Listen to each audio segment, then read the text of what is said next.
President Clinton says that they were wrong about that. Senator Harris has said that it contributed to mass incarceration.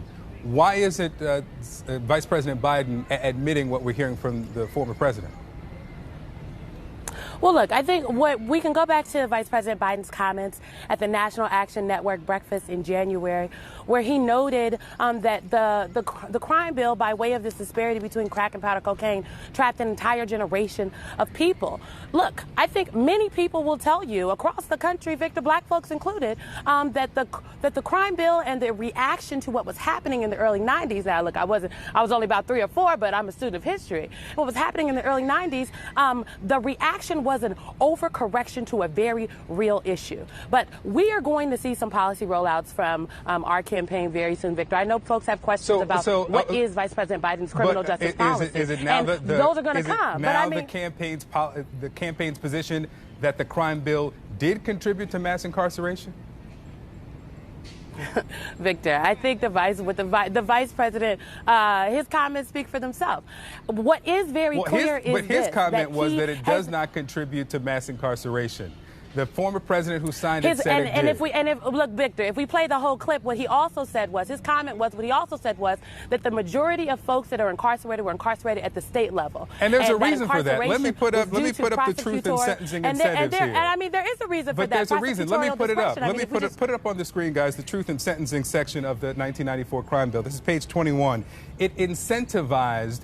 It offered billions of dollars to build new correctional facilities if states would increase the percentage of convicted violent offenders, increase the average prison time, increase the percentage of the sentence was there. Did this bill not incentivize putting more people in jail and keeping them there longer? Victor, I am not going to sit here and tell you the crime bill was perfect. There was some really great preventative things that it did. It took on the NRA, and then there was an overcorrection. What you're describing was an overcorrection. There was a reach. Some folks went too far. The bill wasn't perfect. Republicans fought to put a lot of things. Welcome back, ladies and gentlemen. This is Welly F, aka Moriarty, and I'm doing a different format today for Get Well Soon, because this is something that I usually don't like to talk about, but from, every now and then I'll talk about it. This has to do with politics, and I've been paying attention to politics fairly closely, for the past, 8 to 10 years maybe, and I'm not a aficionado or anything like that, but I do know a little something, and it's always been mind-boggling to me that the black community is almost perfectly divided when it comes to politics. It's always been mind-boggling to me due to the fact that I feel like one thing that if it's something that affects black people, if it affects one portion of black people, I'd imagine that it affects all black people. But the reality is that is not true. In this instance, a lot of our politics are very, very damaging to the male species of black human beings. The female species tends to be kind of propped up by their policies.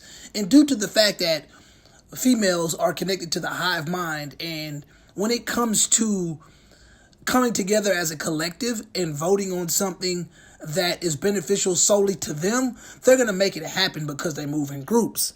If you listen to the podcast that I did earlier this week, you would understand that that's going to be my argument until I go into the grave. The proof is in the pudding, and it's very, very easy to see in the black community. As you saw in the video that I started off with, Simone D. Sanders definitely is a person that does not give a damn about black men in general. She probably doesn't care about black people at all. She is a senior advisor to Joe Biden. She labels herself as a rabid feminist. She's the author to No You Shut Up, upcoming in May 2020, and I can only imagine what that book is about.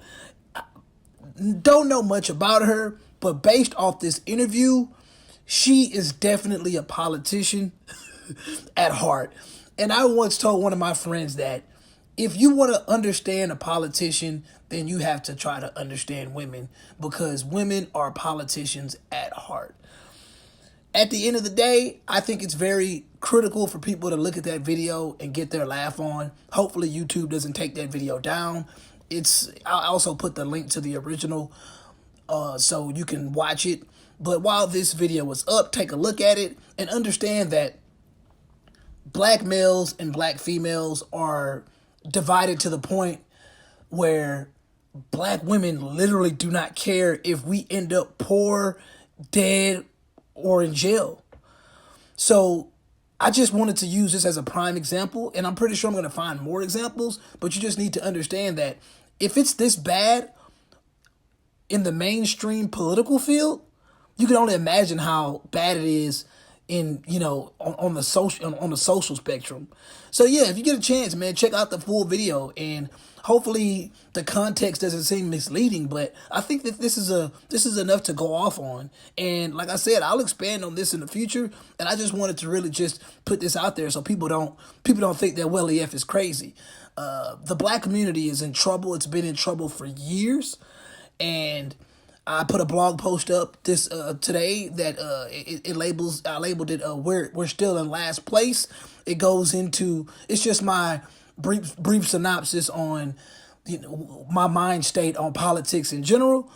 And yeah, that's all I wanted to say. I appreciate you guys for listening. Make sure you subscribe, rate, comment, give me some feedback. I love the feedback. And until we meet again.